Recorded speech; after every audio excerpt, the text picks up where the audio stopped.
Buenos días, soy Marta Granero, farmacéutica, actualmente responsable de la unidad de gestión de farmacia del Hospital Materno Infantil. Em, en estos momentos lo que voy a hacer es hablarle un poco de lo que es de generalidades de la farmacoterapia.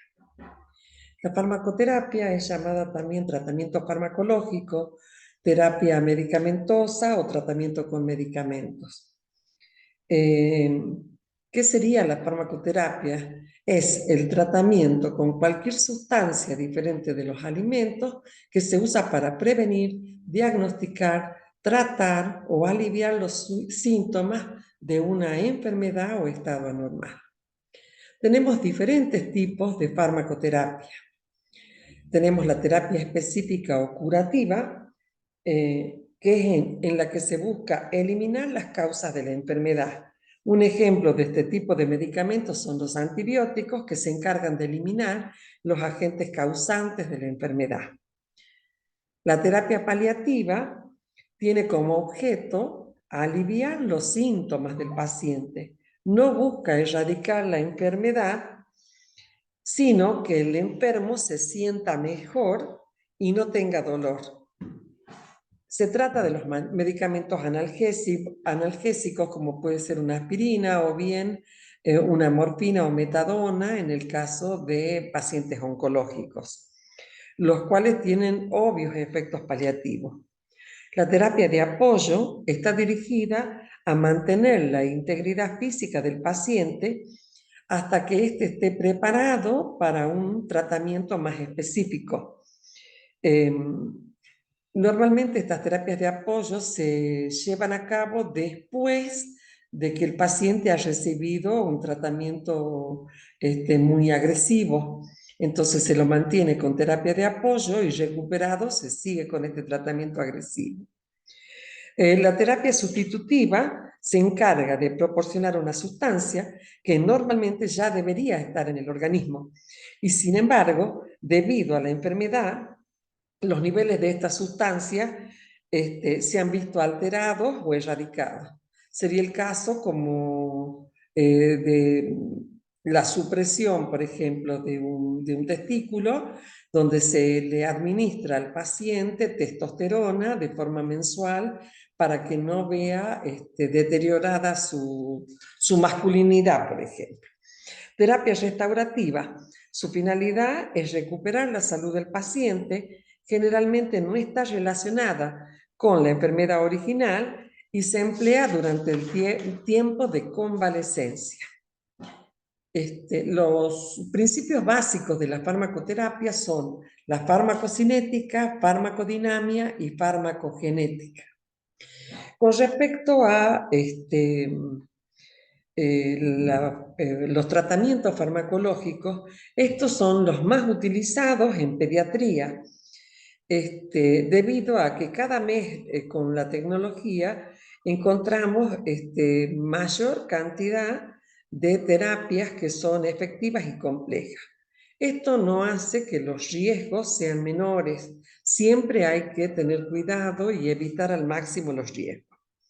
A su vez, como los niños se encuentran en constante desarrollo y crecimiento, hace que debamos prestar especial atención al uso de fármacos, sobre todo en las poblaciones pediátricas o en las madres o en las mujeres embarazadas. Es necesario además conocer el circuito del medicamento dentro del servicio de salud. Trátese de un centro de salud o de un hospital, donde todos los agentes implicados deben estar conociendo cuál es el circuito del medicamento. Así, de esta forma, todos conocen, hay que capacitar para que todos conozcan cuál es el uso apropiado del medicamento, de tanto enfermería, los técnicos en farmacia, los cuidadores, porque muchas veces el paciente, una vez que sale del hospital, sale en condiciones óptimas y si no sigue bien el tratamiento en su casa, a veces decaen en el tratamiento. Dentro de la farmacoterapia tenemos que tener en cuenta la farmacocinética, farmacodinamia y farmacogenética. La farmacocinética describe los efectos del organismo sobre el medicamento. Se refiere al movimiento del fármaco, es decir, lo que es absorción, distribución, metabolismo y excreción. La farmacodinamia muestra lo que el medicamento genera en el organismo. Estudia la relación entre la dosis administrada y la aparición, duración e intensidad de sus efectos. El crecimiento y el desarrollo a lo largo de la edad pediátrica pueden cambiar la relación existente entre farmacocinética y farmacodinamia. Con respecto a la farmacogenética, está orientada al estudio de los aspectos genéticos relacionados con la variabilidad de la respuesta, es decir, algunas poblaciones por su genética responden diferente dependiendo del individuo o de la población. Ahora, con respecto a la farmacocinética, podemos decir que es la que ve el ADME, que sería administración, distribución, metabolismo y excreción. La absorción. Los factores determinantes para la absorción de un fármaco serán la vía de administración, las características físico-químicas del fármaco y la forma farmacéutica. A lo largo de las distintas edades pediátricas se producen cambios importantes en el desarrollo del aparato digestivo que pueden afectar a la absorción oral de los medicamentos. Aspecto de gran importancia, pues la vía oral es la más empleada en niños. El pH gástrico, la motilidad gástrica e intestinal, la actividad de las enzimas pancreáticas, la colonización bacteriana del intestino, la producción de bilis, el flujo de sangre al tubo digestivo y la superficie de absorción afectan a la velocidad y el grado de absorción, de absorción gastrointestinal del medicamento. El pH gástrico, que no alcanza los valores de adulto hasta los 2 años, es importante para la absorción de fármacos, porque de él depende en parte su estabilidad, disolución o ionización. Este puede influir en este grupo de edad en los dos sentidos. Puede ser que aumente o bien que disminuya su biodisponibilidad. Con respecto a la distribución, podemos decir que los fármacos se distribuyen en los diferentes órganos y tejidos después de llegar a la circulación sistémica. La distribución depende principalmente de la proporción o composición del cuerpo en cuanto a agua y grasa corporal y a las propiedades físico-químicas del fármaco, es decir, si el fármaco es hidrofílico o lipofílico. El peso molecular, el estado de ionización y el porcentaje de unión a proteínas plasmáticas. Algunos de estos factores varían con el desarrollo. Es así que un neonato tiene un porcentaje total de agua corporal y extracelular mucho más elevado que un adulto. En el neonato ese porcentaje de agua es del 90%, mientras que en el adulto es de un 50 a 60%. Estas diferencias en la composición corporal tienen repercusión en la distribución del fármaco, según este sea más o menos hidrofílico. En medicamentos lipofílicos, o sea, grasosos, que les gusta, digamos, el componente lipídico como diazepam, propofol, en pacientes con mayor proporción de agua corporal y menor tejido graso, se corre riesgo de sobredosificarlo. No sucede lo mismo con el otro tipo de pacientes. Con respecto al metabolismo, el hígado es el principal órgano biotransformador de los fármacos. En él tienen lugar reacciones enzimáticas que permiten transformarlos en sustancias más hidrosolubles,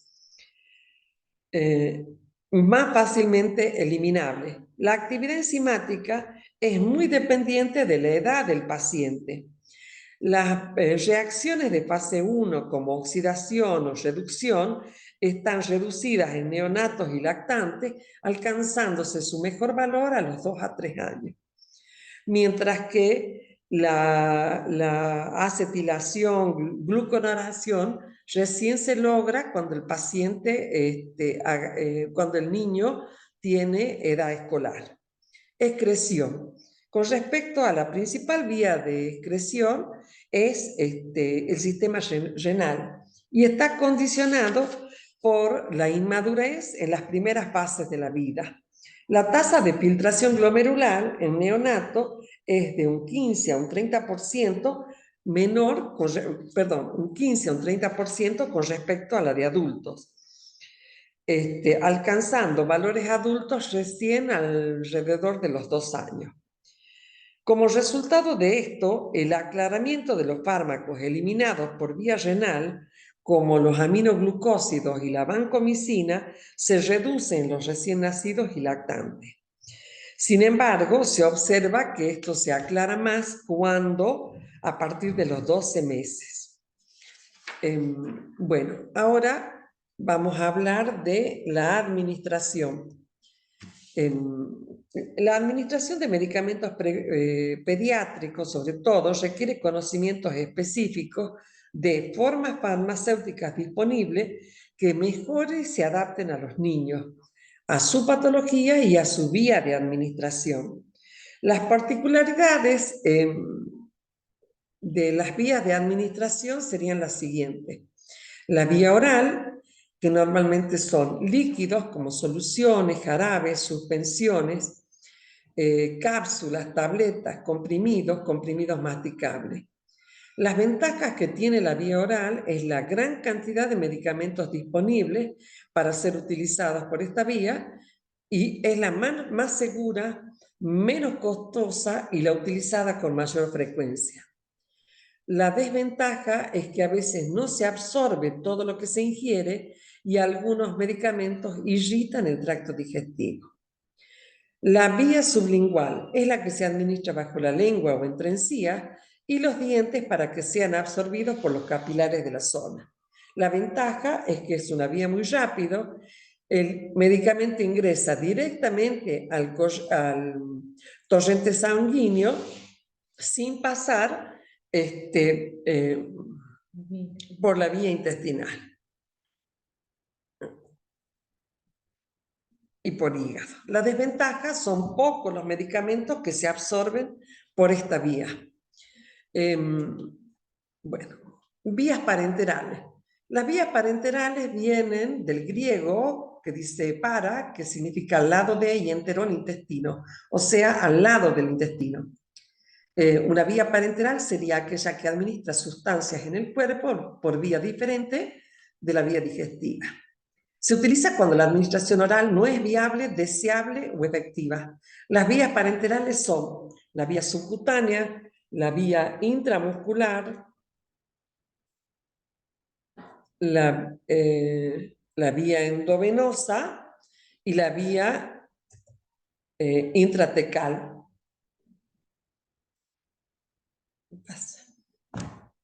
La vía subcutánea es la que se aplica bajo la piel, se inserta una aguja en el tejido adiposo justo bajo la piel. De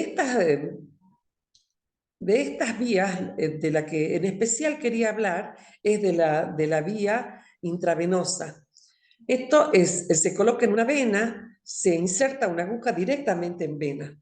El problema no es que sea un problema, es que tenemos que tener en mayor cuenta, es que cuando nosotros vamos a colocar un medicamento en vena, para que esto sea seguro, debemos tener en cuenta las tablas de dilución de determinados medicamentos. Hay medicamentos, por ejemplo, en frasco ampolla, que vienen en polvos y que deben ser reconstituidos. En otros casos son diluidos. Entonces, es muy importante para la vía intravenosa conocer en qué se disuelve, cómo se disuelve, a qué volumen se lleva y cuál es la estabilidad que ese medicamento tiene una vez disuelto. Cómo se debe guardar, cómo se debe nominalizar cada preparación, o sea, una jeringa debe ser preparada colocando el número de historia clínica, el medicamento que tiene, no sé, no sé. Bueno, con respecto a las otras vías, me parecía importante nombrar a las vías por sondas o enterostomía, que esta se ve afectada por la manipulación a la que se somete a la forma farmacéutica. En lo posible, se busca que sean líquidas, o uno tiene que manejarlas lo mejor posible para que sea bien líquida de tal forma que no obstruya la sonda. Hay que tener en cuenta el material de la sonda y puede ser una sonda nasogástrica, una sonda transpilónica. Todo esto sería vía sondas o enterostomía.